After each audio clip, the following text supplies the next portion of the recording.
நண்பர்களே அனைவருக்கும் வணக்கம். நம்ம இன்னைக்கு பார்க்க போற சம்பவத்தை பார்க்கறதுக்கு முன்னாடி உங்ககிட்ட ஒரு விஷயத்த சொல்லிடலாம் அப்படின்னு இருக்கிறேன். நம்மளுடைய புதிய அமானுஷ கதைகள் சேனலுக்கு வரக்கூடிய அனைத்து நபர்களுக்கும் என்னுடைய அன்பார்ந்த நன்றிகள். நம்மளுடைய புதிய அமானுஷ கதைகள் சேனலை நிறைய பேர் புதுசாக வரக்கூடியவங்க சப்ஸ்கிரைப் பண்ணாமல் வீடியோ பார்த்துட்டு இருக்கீங்க.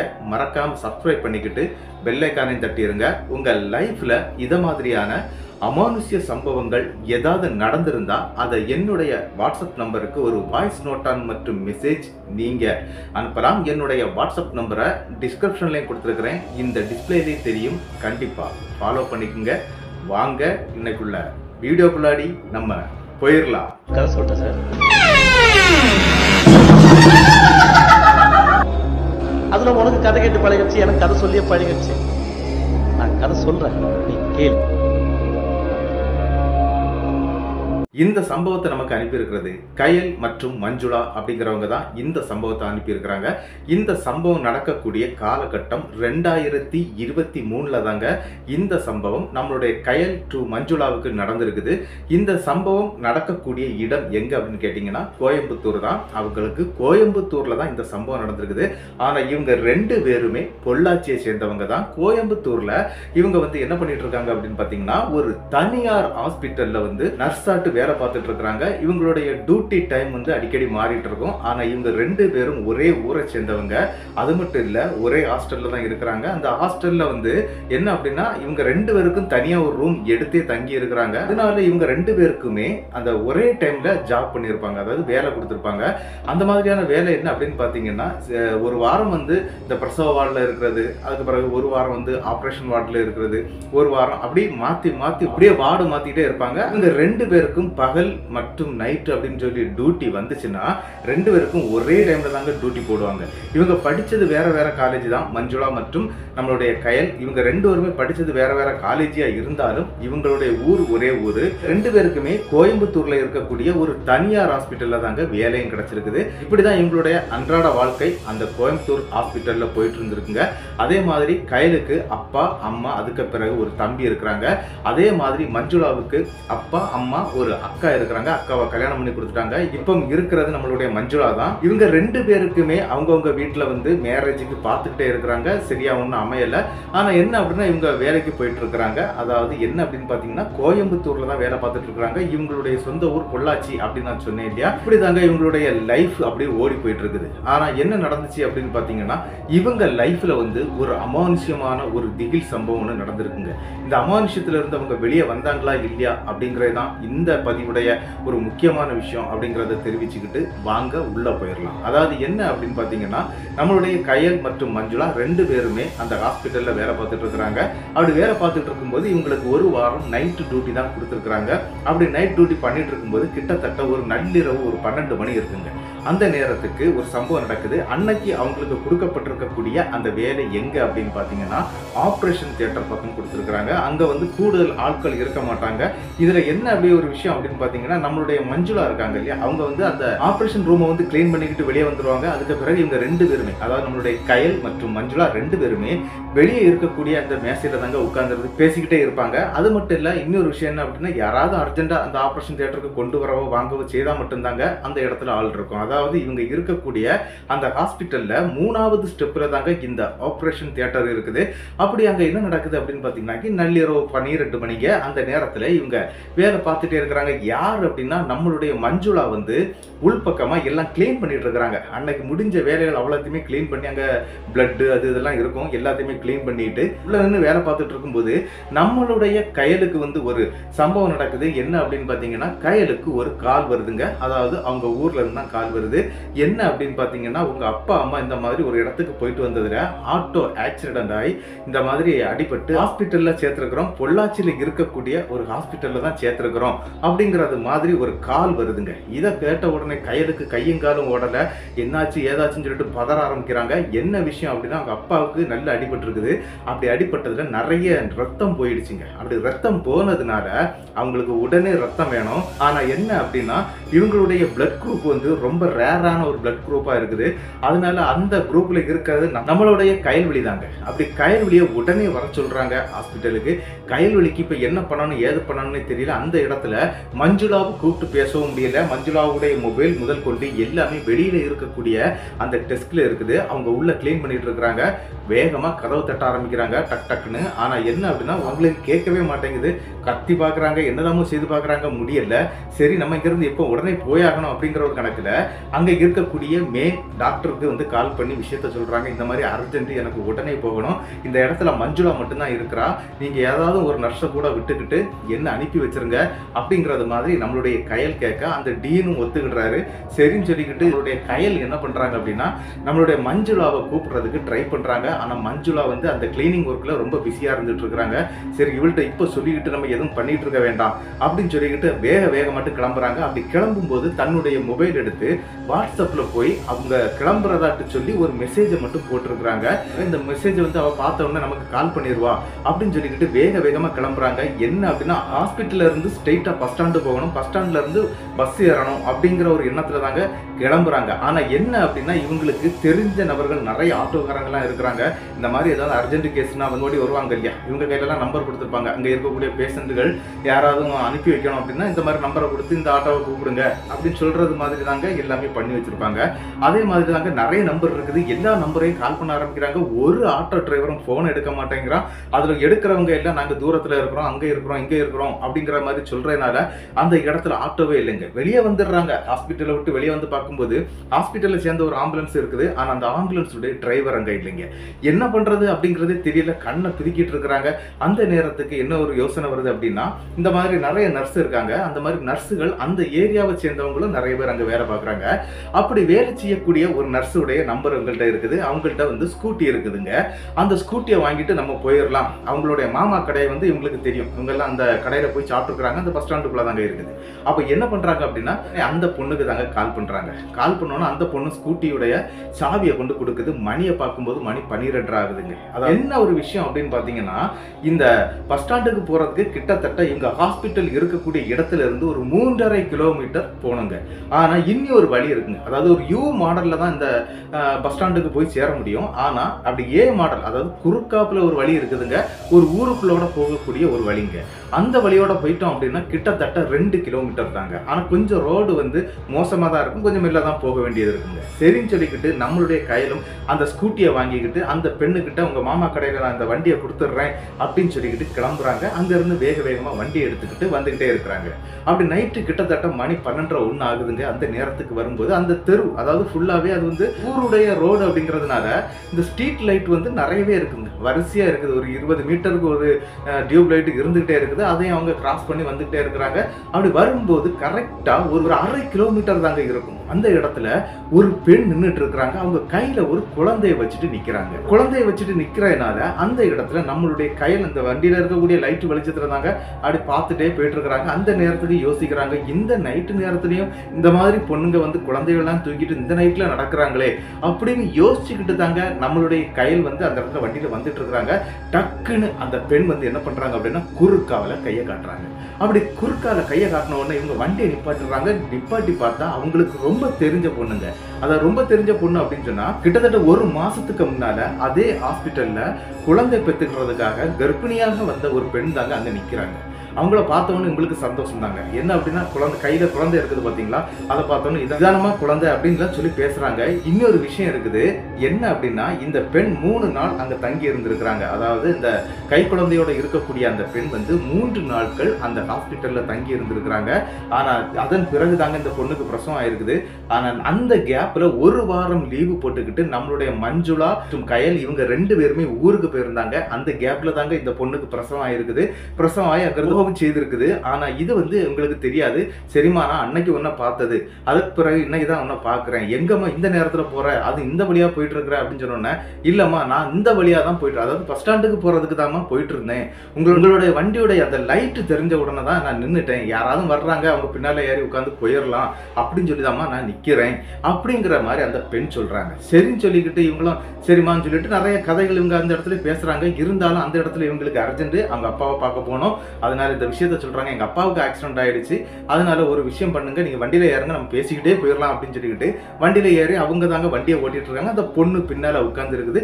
ஸ்ட்ரெயிட்டா வண்டி பஸ் ஸ்டாண்டுக்கும் வந்து சேருதுங்க.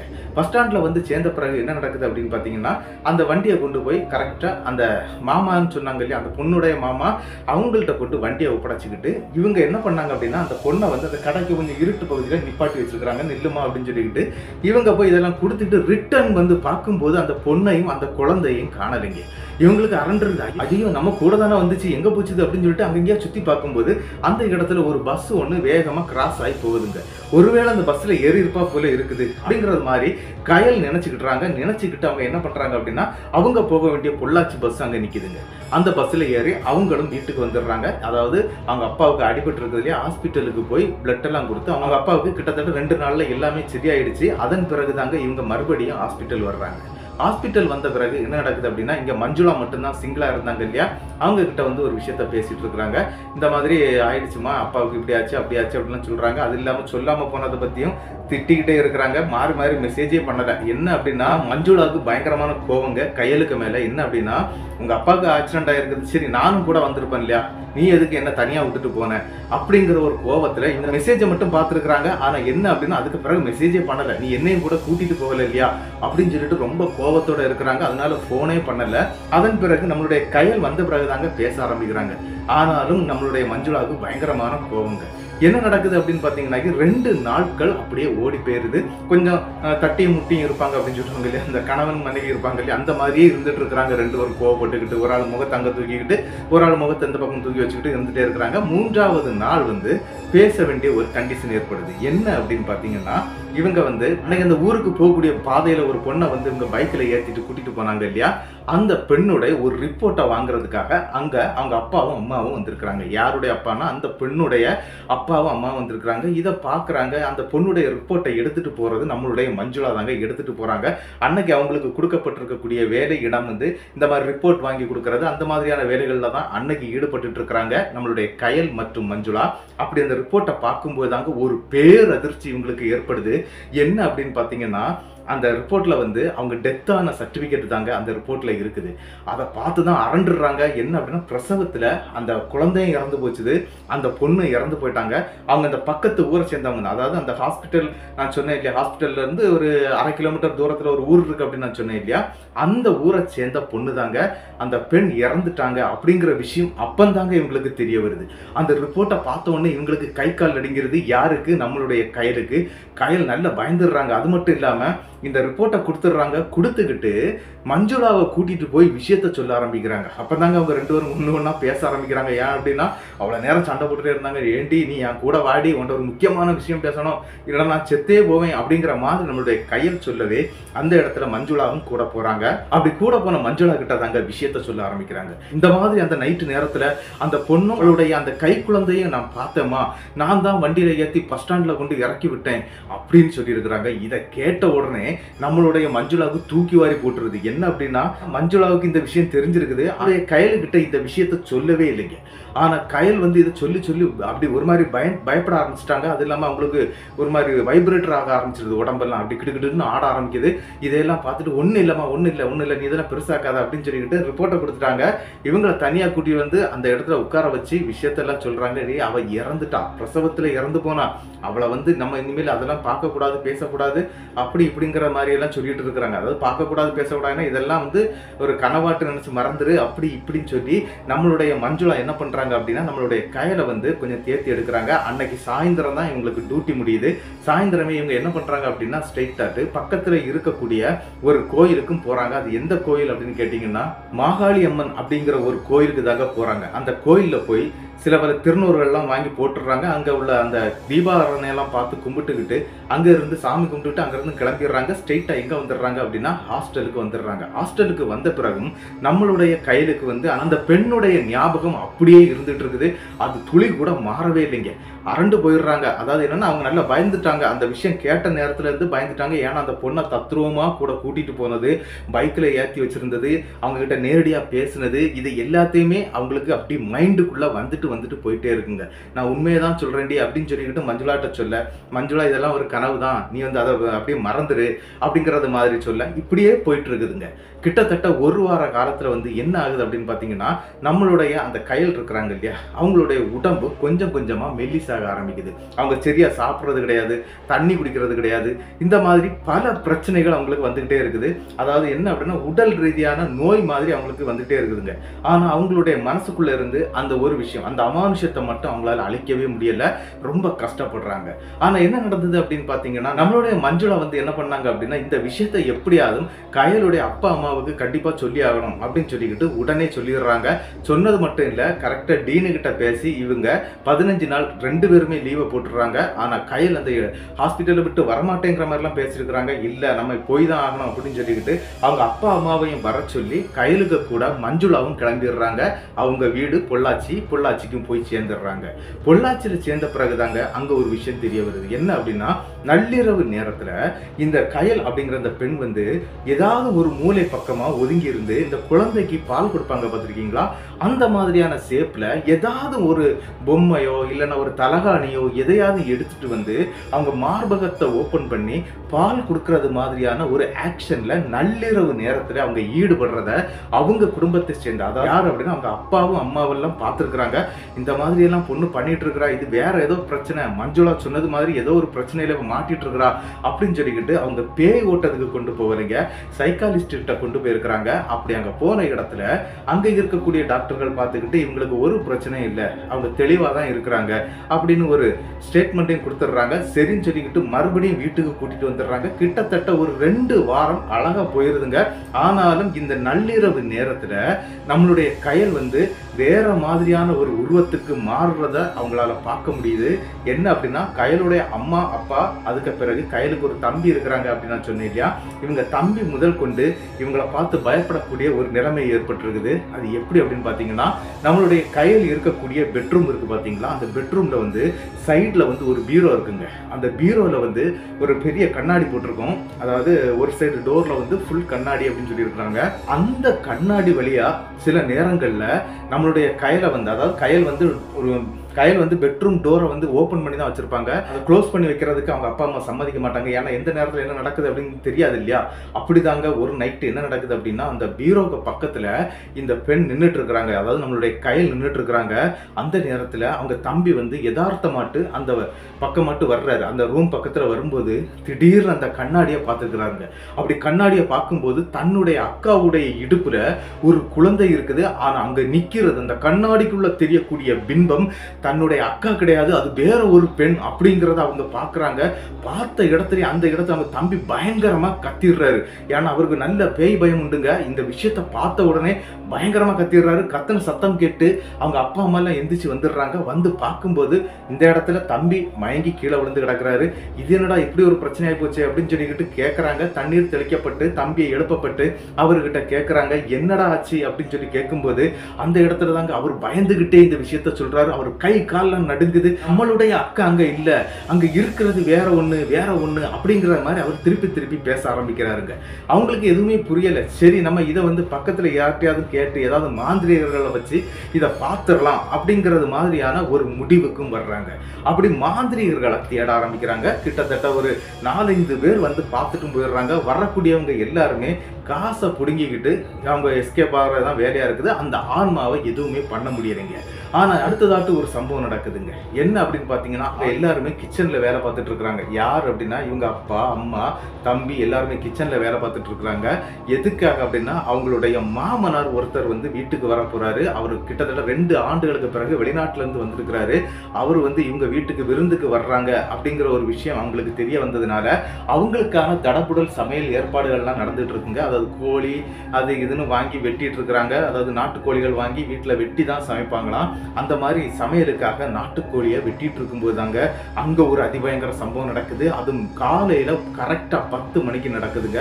என்ன அப்படின்னு பாத்தீங்கன்னா, திடீர்னு ரூமுக்குள்ள இருந்த நம்மளுடைய கயல் இருக்காங்க இல்லையா, அவங்க வேகமா அந்த கிச்சனுக்குள்ளாடி வந்துடுறாங்க. வந்தவங்க அந்த பச்சை கோழிங்க, அந்த பச்சை கோழியோட இறைச்சி வெட்டி வச்சிருப்பாங்க இல்லையா, அதுவும் நாட்டுக்கோழி, அந்த இறைச்சி எடுத்து பயங்கரமா கடிக்க ஆரம்பிச்சிடுறாங்க. கடிச்சு அப்படி பச்சையோட சாப்பிட ஆரம்பிக்கிறாங்க.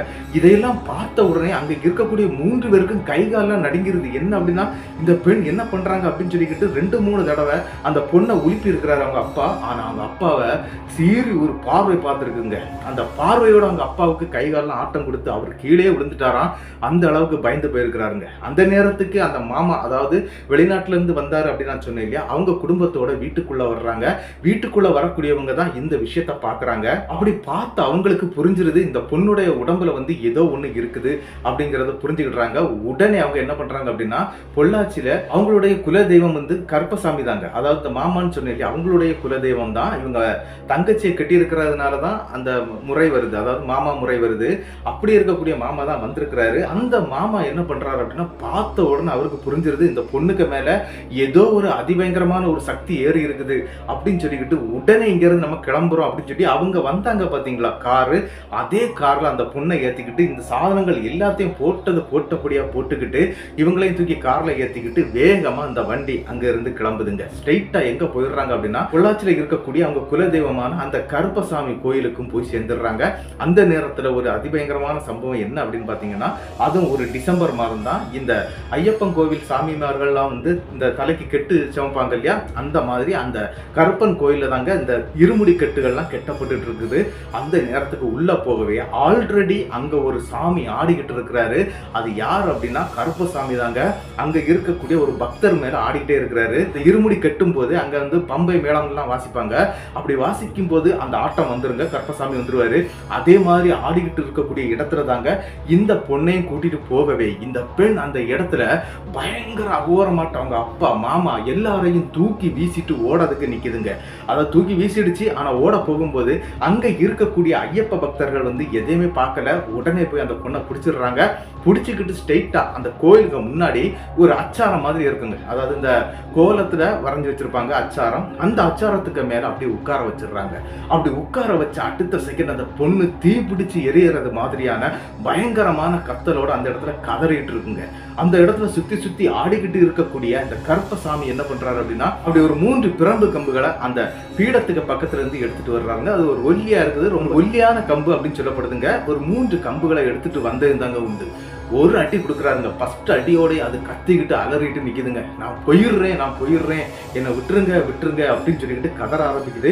அந்த நேரத்துல என்ன அப்படின்னா, மஞ்சுளாவும் அங்கதான் இருக்கிறாங்க. மஞ்சுளாவுடைய பெரியப்பா மகன் வந்து மாலை போட்டு அவருக்கு அன்னைக்கு இருமுடி கெட்டு நடந்துட்டு இருக்குங்க. ஆனா என்ன அப்படின்னு பாத்தீங்கன்னா, அந்த இடத்துக்குள்ளாடி இந்த பிரச்சனைகள்லாம் நடக்கும்போது மஞ்சுளாவும் இருமுடி கெட்டுக்காக அங்க வந்திருக்கிறாங்க. அப்படி வந்ததுனால அவங்க என்ன பண்றாங்க அப்படின்னா, இந்த விஷயத்தையும் அங்க இருந்து கவனிச்சுக்கிட்டு தான் இருக்கிறாங்க. தன்னுடைய தோழிக்கு இந்த மாதிரியான ஒரு நிலைமை ஏற்பட்டு அப்படிங்கிற விஷயத்தை வந்து அந்த இடத்துல அவங்களுக்கு புரியல. அந்த பெண்ணுடைய ஆன்மாவால தான் இது நடக்குது அப்படிங்கிறது புரியல. ஆனா என்ன அப்படின்னா, இந்த விஷயத்தை இந்த இடத்துல சொல்லி ஆகணும் அப்படின்னு சொல்லிக்கிட்டு நம்மளுடைய கயலுடைய அப்பாவை கூட்டிட்டு போய் மஞ்சுளா நடந்த விஷயங்கள் அனைத்தையுமே சொல்லிடுறாங்க. இந்த மாதிரி நடந்துச்சுப்பா அப்படின்னு சொல்லியிருக்கிறாங்க. ஆனா முதல்ல இந்த மாதிரி அவங்களுக்கு உடம்பு சரியில்லை கூட்டிட்டு போங்க அப்படிங்கிறது மாதிரி தாங்க சொல்லியிருந்தாங்க. ஆனா இந்த விஷயத்தை அவங்க மறைச்சிருந்தாங்க. இந்த இடத்துல இந்த விஷயத்த சொல்லவே, இதை நீ ஆரம்பத்திலேயே சொல்லிட கூடாதாமா, நானே கூட்டிட்டு வந்து பார்த்திருப்பனே அப்படிங்கிற மாதிரி அவங்க அப்பாவும் கேட்டிருக்கிறாரு. நான் இது பெருசா நினைக்கலப்பா அப்படின்னு சொல்லிக்கிட்டு நம்மளுடைய மஞ்சுளாவும் சொல்லிடுறாங்க. ஆனா அங்க நடந்த விஷயம் தாங்க அதிபயங்கரமா இருந்திருக்குது. என்ன அப்படின்னு பாத்தீங்கன்னா, இந்த கருப்பசாமி முன்னாலே அந்த பெண் வந்து எழும்பி அப்படி நிக்கிறாங்க. அந்த அச்சாரம் போட்டிருந்து பாத்தீங்களா, அந்த அச்சாரத்துல அப்படி எழும்பி நட்டத்துக்கு நிக்கிறாங்க. நின்னுகிட்டு நான் எல்லாரையும் அழிச்சிருவேன், உங்களை யாரையும் விட மாட்டேன் அப்படி இப்படிலாம் பயங்கரமா கத்துதுங்க. இதையெல்லாம் பார்த்த உடனே இவங்களுக்கு நல்ல பயம் கொடுத்துருது. இருந்தாலும் கருப்பசாமி அந்த இடத்துல விடவே இல்லைங்க. எனக்கு கோட்டைக்குள்ள வந்துகிட்டு உன்னால ஒன்றும் பண்ண முடியாது, உன்னை நான் இப்பவுமே அழிச்சிருவேன் பாரு அப்படிங்கிற மாதிரி சொல்லவே அந்த இடத்துல நம்மளுடைய கையிலுடைய உடம்புல இருக்கக்கூடிய ஒரு பெண்ணுடைய ஆன்மா வந்து அப்படியே அழ ஆரம்பிக்குதுங்க. அழும்போது தாங்க ஒரு விஷயத்த சொல்லுது, என்ன யாருமே எதுவும் கேட்க மாட்டீங்களா, அப்படிங்கிற மாதிரி சொல்லுதுங்க. அந்த இடத்துல இந்த கருப்பசாமி என்ன சொல்றாருன்னா, உனக்கு சொல்ல வேண்டியதை சொல்லிக்கிட்டு நீ இங்க இருந்து போ அப்படிங்கறது மாதிரி சொல்றாருங்க. உடனே அந்த இடத்துல ஒரு விஷயத்த சொல்லுதுங்க. என்ன அப்படின்னா, அந்த கர்ப்பிணியான பெண் அப்படின்னு நான் சொன்னேன் இல்லையா, ஆல்ரெடி இவங்க அந்த ஹாஸ்பிட்டல்ல வச்சுதான் இந்த சம்பவங்கள்லாம் நடந்து அந்த பொண்ணு வந்து இப்படி இறந்து போன விஷயங்கள்லாம் ரெண்டாவது தெரிய வந்தது. ஆனா என்ன அப்படின்னு பாத்தீங்கன்னா, இந்த பெண் வந்து அந்த வீட்டை விட்டு அவருடைய ஹஸ்பண்டுடைய வீட்டுல இருந்து வந்ததே என்னையும் தன்னுடைய குழந்தையும் காப்பாத்துறதுக்கு தாங்க அந்த ஹாஸ்பிட்டலுக்கே வந்திருக்குது. ஆனா என்ன நடந்திருக்கு அப்படின்னு பாத்தீங்கன்னா, விதியா இல்ல சதியா அப்படிங்கிறது தெரியல. அந்த பெண் வந்து ஆபரேஷன் நடக்கிறதுக்கு முன்னாலே சுகப்பிரசவம் ஆயிடுறாங்க. சுகப்பிரசவம் ஆகும்போது இவங்க ஆபரேஷனுக்கு ஈடுபட்டு இருக்கும்போது தாங்க அது நடந்திருக்கு. ஆனா என்ன ஆயிட்டு அப்படின்னா, அந்த நேரத்துல தாங்க இந்த குழந்தையும் இறந்து போயிருக்குது, அந்த பெண்ணும் இறந்து போயிருக்கிறாங்க. இது வந்து தற்செயலா நடந்ததா இல்ல இவங்க ஏதாவது பிளான் பண்ணி பண்ணாங்களா அப்படிங்கறதெல்லாம் தெரியல. இதுக்கு காரணம் என்னன்னா வரதட்சணை மட்டும்தாங்க. அந்த பொண்ணுக்கு வந்து நிறைய வரதட்சணை கொடுத்து தாங்க கல்யாணம் பண்ணி வச்சிருக்காங்க. ஆனா அந்த கணவர் வந்து சரியான நபரே இல்லைங்க. அவர் இந்த வரதட்சணை பணத்தை வாங்கிக்கிட்டு இன்னியும் கொண்டு வா இன்னியும் கொண்டு வான்னு சொல்லிட்டு இந்த பொண்ணை ரொம்பவே டார்ச்சர் பண்ணிட்டே இருந்திருக்கிறாங்க. அதனால இந்த பொண்ணை வந்து மறு வீட்டுக்கு, அதாவது என்ன அப்படின்னு பாத்தீங்கன்னா, இந்த 9வது மாசம் இல்லைன்னா 7வது மாசத்துல எல்லாம் வந்து இந்த பொண்ணை வந்து அப்பா வீட்டுக்கு அனுப்பிடுவாங்க. அந்த விஷயத்த கூட அந்த கணவன் பண்ணாருங்க. ரொம்ப கொடுமைப்படுத்தி இருக்கான். வீட்டுக்குள்ள வச்சு உடம்பு ஃபுல்லாவே சிகரெட்னால சூடு போடப்பட்டிருக்குது. அந்த பெண்ணை வந்து ரொம்ப செக்ஸ் ரீதியா கூட ரொம்ப கொடுமைப்படுத்தி இருக்காங்க. இதையெல்லாம் பார்த்து சகிக்க முடியாம இருந்த அந்த பெண் என்ன பண்ணிட்டாங்க அப்படின்னா, எப்படியாவது நம்ம ஹாஸ்பிட்டல்ல போய் அட்மிட் ஆயிரும், அங்க இருந்து எப்படியாவது எங்கேயாவது போயிரும். அதாவது தன்னுடைய வீட்டுக்கு போனது கூட அந்த பொண்ணு நினைக்கல, எங்கேயாவது போயிடலாம் அப்படிங்கிற மாதிரி ஒரு எண்ணத்துல தாங்க அந்த ஹாஸ்பிட்டல்ல அட்மிட் ஆயிருக்குது. அந்த பெண் இறந்துட்டாங்க. அதாவது அவங்களுக்கு அது தற்செயலா நடந்த இறப்பா, ஹஸ்பண்டுடைய குடும்பத்தை சேர்ந்தவங்க யாராவது இந்த மாதிரி காசு கொடுத்து இந்த மாதிரி பண்ண வச்சாங்களா இப்படிங்கிறது எனக்கு தெரிஞ்சே ஆகணும் அப்படிங்கிற மாதிரி கதறிக்கிட்டே சொல்லுதுங்க. இதை கேட்டோடனே கருப்பசாமி ஒரே ஒரு விஷயம் தான் சொல்றாரு, உன்னுடைய விதி முடிஞ்சிருச்சு, நீ போக வேண்டிய இடத்துக்கு போய் சேர வேண்டிய நாள் வரும் வரைக்கும் நீ என்னுடைய கஸ்டடியில தான் இருந்தாகணும் அப்படிங்கிறது மாதிரி சொல்லிடுறாருங்க. அதுக்கு அவர் பெரிய விளக்கம் எதுவுமே கொடுக்கல. அதுக்கு என்ன காரணம் அப்படிங்கிறதும் தெரியலங்க. இந்த பொண்ணை விட்டு நீ இப்ப போறியா இல்லையா அப்படிங்கிற ஒரு கேள்விதாங்க அந்த இடத்துல அந்த சாமி கேட்டிருக்கிறாரு. அப்படி கேட்ட உடனே நான் போறேன், ஆனா எனக்கு இதுக்கு ஒரு விடை தெரிஞ்சாகணும், இல்லைன்னா அந்த குடும்பத்தை நான் அழிப்பேன் அப்படிங்கிற மாதிரி சொல்லியிருக்குங்க. உடனே அந்த இடத்துல கருப்பசாமி ஒரு விஷயத்த சொல்றாரு, நீ என்ன வேணாலும் பண்ணிக்க, ஆனா இந்த பொண்ணுடைய உடம்புல நீ எதுவுமே பண்ணக்கூடாது, இங்க இருந்து நீ இப்ப உடனே கிளம்பணும், இந்த பொண்ணு மேல இனிமேல் நீ பின்தொடரவே கூடாது அப்படின்னு சொல்லிக்கிட்டு அந்த இடத்துல சூடம் கொளுத்தி அதுக்கு மேல சத்திய வாக்கு கொடுக்கப்பட்டு அந்த பெண்ணுடைய ஆன்மா அந்த இடத்துல கயல்வெளியை விட்டு அங்கிருந்து கிளம்பிடுதுங்க. அப்படி கயல்வெளியை விட்டு போன பிறகு என்ன நடக்குது அப்படின்னா, கயல்வெளி கிட்டத்தட்ட 1 மாதத்துக்கிட்ட இந்த வேலைக்கே போகலைங்க, அப்படியே ரெஸ்ட்ல இருந்துட்டாங்க. அதனால அந்த ஹாஸ்பிட்டல்ல அவங்களுக்கு வேலையும் போயிடுச்சு. அதே மாதிரி நம்மளோட மஞ்சுளா அதே ஹாஸ்பிட்டல்ல தான் வேலை பார்த்துட்டு இருந்தாங்க. ஆனா மஞ்சுளாவுக்கு அடுத்த ஒரு சம்பவம் அந்த ஹாஸ்பிட்டலுக்குள்ளாடி நடந்திருக்குங்க. இந்த சம்பவம் நம்மளுடைய கயல்வெளியோட முடிஞ்சிருது. கயல்வெளி அதன் பிறகு வேற ஒரு ஹாஸ்பிட்டல்ல ஜாயின் பண்ணி அதுக்கு பிறகு இப்ப நல்லா இருக்கிறாங்க, எந்த பிரச்சனையும் கிடையாதுங்க. ஆனா இந்த சம்பவத்துக்கு கூடவே நம்மளுடைய மஞ்சுளாவுக்கு என்ன நடந்துச்சு அப்படிங்கிற மாதிரியான ஒரு சம்பவம் இருக்குதுங்க. என்ன அப்படின்னா, மஞ்சுளா அதுக்கு பிறகு தனியா தாங்க அந்த ஹாஸ்பிட்டலுக்கு போயிட்டு வந்துட்டு இருந்தாங்க. அதன் பிறகு அவங்களுக்குன்னு சில நண்பர்கள் தோழிகள் எல்லாம் கிடைக்க ஆரம்பிச்சிட்டாங்க. அவங்களுக்கு கல்யாணமும் ரெடியா இருக்கு. அது எப்படி அப்படின்னா, இந்த ஒரு ஊர் சொன்னேன் இல்லையா, இந்த பெண் இறந்து போன அந்த கர்ப்பிணி பெண் இறந்து போனாங்க இல்லையா, அந்த பெண்ணுடைய அந்த ஊர்ல தாங்க மஞ்சுளாவுக்கும் கல்யாணம் பண்ணி கொடுத்துட்றாங்க. மஞ்சுளா அங்கதான் இருக்கிறாங்க. மஞ்சுளா வந்து ஃப்ரீயா போயிட்டு எடுத்து வரலாங்க, எந்த பிரச்சனையும் இல்லைங்க. அதே மாதிரி தான் மஞ்சுளாவுக்கு வந்து நைட் டியூட்டி போட்டிருக்கிறாங்க. அதுவும் எங்க அப்படின்னு பாத்தீங்கன்னா, இந்த ஆபரேஷன் தியேட்டருக்கும் பிணவரைக்கும் கிட்டத்தட்ட ஒரே வேன்னு சொல்லலாங்க. இந்த சைடு அத்தத்துல வந்து ஆபரேஷன் தியேட்டர் இருக்குது அப்படின்னு பாத்தீங்கன்னா, இன்னொரு பக்கத்துல வந்து பிணவரை இருக்குதுங்க. ஆனா அங்க பிணங்கள் வந்து இவங்க சேகரிச்சு வைக்கிறது கிடையாது. இது ஒரு 2 மணி நேரம் 3 மணி நேரம் அவ்வளவுதான் இருக்கும், இல்லைன்னா கூடி போனா அரை நாள் இருக்குங்க, அவ்வளவு நாள் தான் இருக்கும். அதுக்கு முன்னால அந்த பிணத்துடைய ஆட்கள் வந்து வாங்கிட்டு போயிடுவாங்க. இப்படி தாங்க நடந்துட்டு இருக்கக்கூடிய ஒரு நாள் ஒரு சம்பவம் நடக்குதுங்க. இவங்க வேலை பார்த்துட்டு இருக்கிறது எங்க அப்படின்னா, இந்த ஆபரேஷன் தியேட்டர் அந்த பக்கத்துல தாங்க இவங்க வேலை பார்த்துட்டு இருக்காங்க. இதனுடைய நேர் அடுத்த எண்டு, அதாவது கிட்டத்தட்ட சொல்ல போனா ஒரு 100 மீட்டர் தூரத்துக்கு அந்த பக்கம் தாங்க அடுத்த எண்டு இருக்குது. அந்த எண்டுல வந்து பிணவரை இருக்குது. என்ன நடக்குது அப்படின்னு பாத்தீங்கன்னா, சென்டர் படிக்கட்டு, அதாவது படிக்கட்டு வந்து சென்டர் பக்கமா தான் இருக்கும். இவங்க வந்து கீழே ஏதாவது எடுக்க போக வாங்க அப்படி போனாங்க அப்படின்னா லிப்ட்ல போவாங்க. அப்படி லிப்ட் ஒர்க் ஆகல, வேற ஏதாவது கம்ப்ளைண்ட்னா படிக்கட்டுல இறங்கி போவாங்க. இந்த மாதிரி தான் மஞ்சுளா அன்னைக்கு ஏதோ ஒரு பொருள் எடுக்கிறதுக்காக வேக வேகமா கிட்டத்தட்ட நள்ளிரவு ஒரு 11 மணி இருக்குங்க, மேல இருந்து ஆபரேஷன் தியேட்டர்ல இருந்து கீழே இறங்கி வந்துட்டு இருக்காங்க. ஆபரேஷன் தியேட்டர்ல ஏதோ ஒரு நபருக்கு வந்து ஆபரேஷன் நடந்துகிட்டு இருக்குது. இவங்க வந்து வார்டு பாய் மாதிரி வெளியே நின்றுட்டு தான் இருக்கணும், உள்ள போக முடியாது. இருந்து ஏதாவது கேட்டாங்க அப்படின்னா வெளியில இருந்து இவங்க எடுத்து கொண்டு கொடுக்கணுங்க. இந்த மாதிரி ஒரு சிஸ்டம் அங்க இருக்குது. அதனால என்ன நடந்துச்சு அப்படின்னு பாத்தீங்கன்னா, அவருடைய மஞ்சுளா என்ன பண்ணிருக்காங்க அப்படின்னா, ஏதோ ஒரு பொருளை வந்து கீழே இருந்து எடுத்துட்டு வர சொல்லி இருக்காங்க. அந்த மருந்தை எடுக்கிறதுக்காக நம்மளுடைய மஞ்சுளா வேகமா வர்றாங்க. லிப்ட வந்து வந்து பார்க்குறாங்க, லிஃப்ட் ஒர்க் ஆகலை. உடனே அவங்க என்ன பண்ணுறாங்க அப்படின்னா, சரி நம்ம படிக்கட்டு வழியாக கீழே போயிட்டு வந்துடலாம் அப்படின்னு சொல்லிக்கிட்டு வேகமாக படிக்கட்டில் இறங்கும்போது இவங்க பின்னால் யாரோ திடீர்னு இறங்கி வர்ற மாதிரி தெரியுதுங்க. அப்போ ஒரு ஸ்டெப் இறங்கிடுறாங்க. அதாவது ஒரு ஸ்டெப் அப்படின்னா ஒரு சரிவு ஃபுல்லாகவே இறங்கிடுறாங்க. அப்படி இறங்கின உடனே என்ன நடக்குது அப்படின்னு பார்த்தீங்கன்னா, பின்னால் யாரோ படப்படான்னு இறங்கி வந்த மாதிரி இருந்தது. யாருடா அப்படின்னு சொல்லி பின்னால் திரும்பி பார்க்குறாங்க, யாருமே இல்லைங்க. நம்மளுடைய ஷூவுடைய சவுண்டாக தான் இருக்கும். அவங்க ஒரு சின்ன ஒரு கட் ஷூ மாதிரி ஒரு ஷூ போட்டிருப்பாங்க, அந்த ஷூவுடைய சவுண்டாக தான் இருக்கும் அப்படின்னு நினச்சிக்கிட்டு அந்த இடத்துல மஞ்சுளா என்ன பண்ணுறாங்க அப்படின்னா, மறுபடியும் இறங்கி அடுத்த ஸ்டெப்புக்கு வர்றாங்க. அடுத்த ஸ்டெப்புக்கு வரும்போது கூட அதே சத்தம் எங்களுக்கு கேட்குது. மறுபடியும் ஒரு ரவுண்டு கீழே இறங்குறாங்க, அப்பவும் கேட்குது. திடீர்னு திரும்பி பார்க்குறாங்க. அப்படி திரும்பி பார்க்கும்போது அங்கே ஒரு நபர் நிற்கிறத பார்த்து அரண்டு போயிடுறாங்க. என்ன அப்படின்னு பார்த்தீங்கன்னா, இவ்வளவு நேரம் ஒரு ஆப்ரேஷன் பண்ணிட்டு இருக்காங்க அப்படின்னு நான் சொன்னேன் இல்லையா, அந்த ஆப்ரேஷன் பண்ணிட்டு இருக்கக்கூடிய அந்த பேஷண்ட்டை இவங்களுக்கு நன்றாகவே தெரியும். அவங்க கிட்டத்தட்ட ஒரு 15 நாளா அங்க இருந்து ட்ரீட்மெண்ட் எடுத்துக்கிட்டு இருந்த ஒரு நபர் தாங்க. அந்த நபருடைய உருவம் தாங்க அங்க நிக்குது. இதை பார்த்த உடனே அரண்டுறாங்க. இவங்களுக்கு நல்ல பயம் வந்துடுது. ஒருவேளை நினைக்கிறாங்க, இவன் ஆப்ரேஷன் பண்ணிட்டு இருந்தவன் எதுக்கு இங்க வந்து நிக்கிறான் அப்படின்னு நினைக்கவும் செய்யறாங்க. இருந்தாலும் அந்த இடத்துல இவங்களுக்கு என்ன செய்யணும் அப்படிங்கறது தெரியல. வேகமா மெடிக்கல் டிபார்ட்மெண்ட் கிட்ட வந்துடுறாங்க. அங்க வந்து மெடிசனை வாங்குறாங்க. வாங்கிக்கிட்டு ரிட்டர்ன் மேல போறாங்க. அப்படி போகும்போதும் திரும்பவும் யாரோ இவங்களை பின்தொடர்ற மாதிரி தெரியுதுங்க. இவங்க அதனால அந்த படிக்கட்டுக்கு பக்கத்துல போன உடனே பக்கத்துல தாங்க லிஃப்ட் இருக்குது. லிஃப்ட் அந்த டைம்ல ஒர்க் ஆகுதுங்க. வேகமா லிஃப்ட்டுக்குள்ள போயிடுறாங்க. லிஃப்ட்டுக்குள்ள போய் அந்த பட்டனை ஆன் பண்ணி விட்டுக்கிட்டு அது மேல போயிடும். 3வது ஸ்டெப்புக்கு போயிடும். அப்படி 3வது ஸ்டெப்புக்கு அந்த லிஃப்ட்டும் போய் சேருதுங்க. சேர்ந்து அந்த கதவு திறக்கும் போது திடீர்னு ஒரு நபர் அந்த பிணவரை பக்கம் போறத இவங்க பாக்குறாங்க. அந்த லிஃப்ட்டுக்கும் அந்த இடத்துக்கும் வந்து, அதாவது அந்த நபர் போன தூரத்துக்கும் கிட்டத்தட்ட ஒரு 10 அடி தூரம் தாங்க இருக்கும். இவங்க சர்றன்னு ஓடி போய் பார்க்குறாங்க. அப்படி ஓடி போய் பார்க்கும்போது அது ஒரு 20-30 அடி தூரம் கூட இருக்குதுங்க.